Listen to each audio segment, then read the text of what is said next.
Democratic Senator of New Jersey, Bob Menendez, had, shall we say, quite the reaction when he saw the FBI report on the Brett Kavanaugh allegations.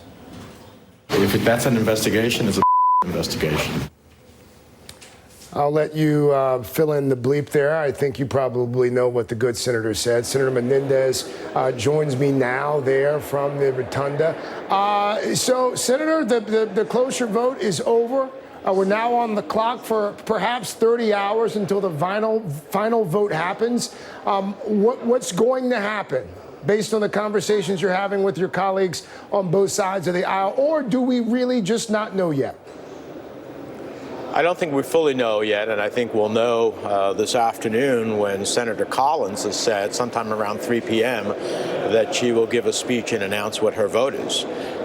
She has an opportunity to make history and an opportunity to be remembered in history as someone who stood up for making sure that the Supreme Court is a court that is fully balanced, that has individuals on it who have the appropriate judicial temperament, who are not simply a political operative.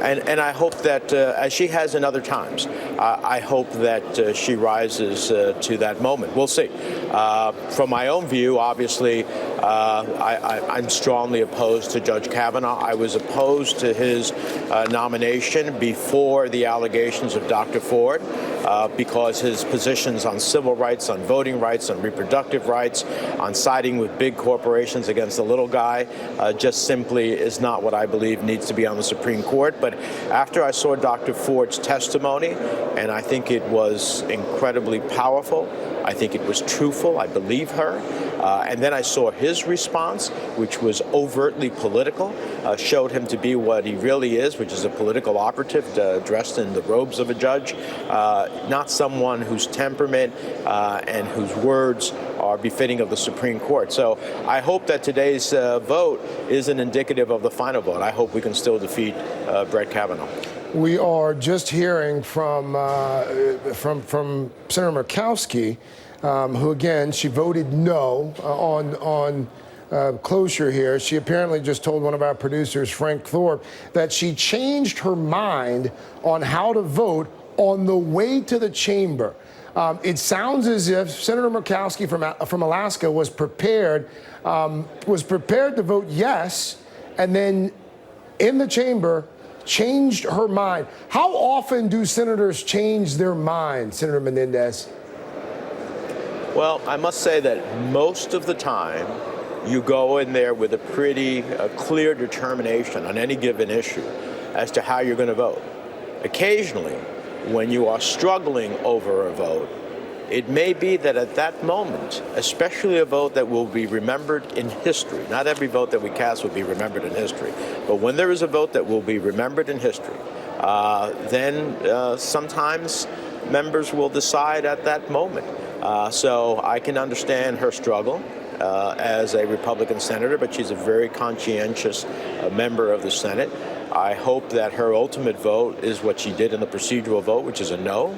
I hope that Senator Collins ultimately votes no, and that we can stop this nomination, because I believe Senator, that the consequences are just Senator, too great. Really quickly here, just getting word from Washington. Again, producers on the ground there in Washington, hearing from Arizona Senator Jeff Flake. Senator Flake informing our team on the ground that he is a yes vote on Judge Kavanaugh. He is going to be voting to confirm Brett Kavanaugh to the Supreme Court. Senator Menendez, does that surprise you? No, I mean, I respect Senator Flake, but look, anyone who asks for an investigation, as Senator Flake did, and I respect him for that, and then looks at the investigation, the results of that investigation, which I did, that's not an investigation. I won't repeat what I said yesterday, but clearly that's not an investigation. I mean, 7 witnesses that Dr. Ford offered to her attorneys were not interviewed. Dr. Ford, who's the subject, along with Judge Kavanaugh, the subjects of these investigations, were not interviewed.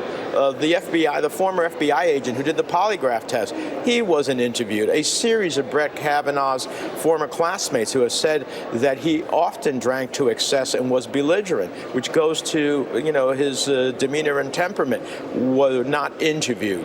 A series of people who Deborah Ramirez, I believe, was not interviewed. So how do you consider that an investigation? It's far from an investigation. I want to play the sound from Senator Flake. Again, this is Senator Jeff Flake just a few moments ago. Tomorrow? I read the report.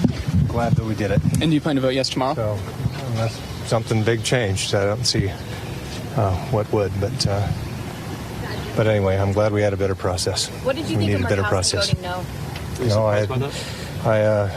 No, I admire her a lot, and everybody had to make their own decision, and I think the world of her. What kind of conversations did you have with Senator Manchin? I'll let him characterize, but you think that was anyway. I admire him too. It's a tough decision, obviously. So you Was think this a Judge hard Kavanaugh has the decision votes, for sir? Well, I'm sorry. It's a hard decision. Of course, for you to yeah. make. What of have you course. been hearing from? I think we've all been seeing, and this is a difficult decision for everybody. It really is. And so, anyway, we did our best. You think he'll get confirmed tomorrow? We did our best. I would think so. All right, there you have it. Senator Jeff Flake there. A yes vote on Kavanaugh, saying that they believe they have the votes. The White House indicating it believes it has the votes as well. Senator Menendez, it would seem as if, we'll hear from Senator Collins in 3 hours. We'll find out where her head is. It would seem as if Republicans have the votes to confirm Brett Kavanaugh. Do you share that assessment? Well, I hope not, and we'll see. We're going to see in a couple of hours based upon what Senator Collins says. But at the end of the day, it's going to be a historic vote. Every member is going to have to make their decision. Every member is going to be remembered as to where they were and how they voted. Have you talked to Senator Manchin? Have you talked to Senator Manchin of West Virginia? Not today, but he's been struggling, with the process of deciding, and I look forward to his ultimate decision as well. All right. Senator Bob Menendez of New Jersey. Senator Menendez, thank you so much for your time. Thanks to all of my guests and panelists this hour.